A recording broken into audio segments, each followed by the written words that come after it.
अस्सलाम वालेकुम व्यूअर्स, कैसे हैं आप? उम्मीद करती हूँ खैरियत से होंगे। अच्छा व्यूअर्स, आज हम जिस बीमारी का स्टार्ट लेने जा रहे हैं वो है नेज़ल पॉलिप्स। नेज़ल पॉलिप्स से आज हम स्टार्ट लेते हैं। नेज़ल पॉलिप्स क्या हैं, होम्योपैथी में नेज़ल पॉलिप्स का इलाज कैसे मुमकिन है। तो नेज़ल पॉलिप्स जो हैं वो एक बहुत बड़ा मसला है। अगर एक दफ़ा शुरू हो जाए तो वो बार बार आता ही रहता है। सर्जरी के बाद भी जो है वो पेशेंट को जो है वो दोबारा जो है वो नेज़ल पॉलिप्स दोबारा से जन्म लेने लगते हैं।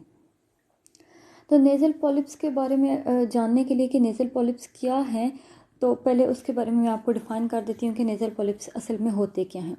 नेज़ल पॉलिप्स क्या है? जो नाक की जो म्यूकस मेम्ब्रेन होती है, जो बहुत जो वेटनेस प्रोड्यूस करती है, जिसे हम बलगम भी कहते हैं।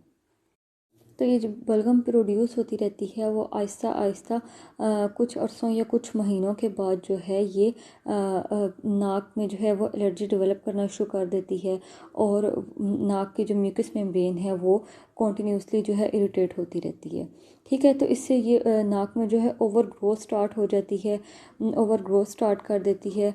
तो जैसे कोई चोट वगैरह लग गई हो या कोई एलर्जी वगैरह, तो इसकी वजह से जो है वो पॉलिप्स बनना शुरू हो जाते हैं। इसमें जो है वो पेशेंट में जो है सांस की तकलीफ़ शुरू हो जाती है। पेशेंट जो है नाक से सांस नहीं ले सकता, वो मुंह के ज़रिए सांस लेना शुरू कर दे, क्योंकि ये पॉलिप्स जो हैं वो नाक को बंद कर देते हैं। तो जब तक ये एलर्जी ठीक नहीं होगी तो पॉलिप्स नहीं जाएंगे। तो इस कंडीशन में जो है पेशेंट की नेज़ल बोन में जो है वो स्वेलिंग आ जाती है। नाक के अंदर की झिल्ली जो इसके ऊपर जिसके ऊपर एक पतली सी परत होती है, जिसे म्यूकस मेम्ब्रेन कहा जाता है, उसमें स्वेलिंग की टेंडेंसी आ जाती है और इन्फ्लेमेशन की शिकायत होती है। बलगम पेशेंट को रहने लगती है, भूख नहीं लगती है, और कुछ ऐसे सिम्टम्स हैं जो नेज़ल बोन की जो बीमारी है इसको जो है वो वाज़ह करती हैं, जिसमें नेज़ल बोन की स्वेलिंग की टेंडेंसी, म्यूकस मेम्ब्रेन की स्वेलिंग की टेंडेंसी, नाक से जो है पुशी और बैड स्मेली डिस्चार्ज होता है, और नाक का बिल्कुल ब्लॉक हो जाना। तो वो इतना बढ़ जाता है कि वो पॉलिप्स इतने बढ़ जाते हैं कि जो है पेशेंट नाक के ज़रिए सांस नहीं ले पाता और वो मुंह के ज़रिए सांस ले पाता है।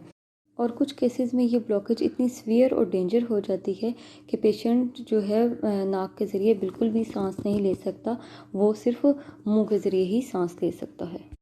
ये मेडिसिन जो है वो नेज़ल कंजेशन को जो है वो ठीक करने में बहुत कारआमद साबित होती है, और जो है इस मेडिसिन के पेशेंट में जो है हर तरह के नेज़ल पॉलिप्स जो है वो इंडिकेट होते हैं। राइट साइडेड और लेफ़्ट साइडेड पॉलिप्स, हर तरह के जो है वो नेज़ल पॉलिप्स इंडिकेट होते हैं। इन पॉलिप्स की वजह से जो है नाक में कंजेशन फ़ील होती है और जो है नाक से डिस्चार्ज होता रहता है। तो इस कंडीशन में जो है वो एनोस्मिया की कंडीशन भी आ जाती है। एनोस्मिया किसे कहते हैं? Anosmia loss of smell. Loss of smell कैसे होती है कि ऑल्फैक्टरी सेल्स में इनका फंक्शन जो है वो कम हो जाता है, जिससे पेशेंट को जो है वो स्मेलिंग कंडीशन जो है वो कम होती है, और उसमें जो है वो लॉस ऑफ स्मेल पैदा होता है।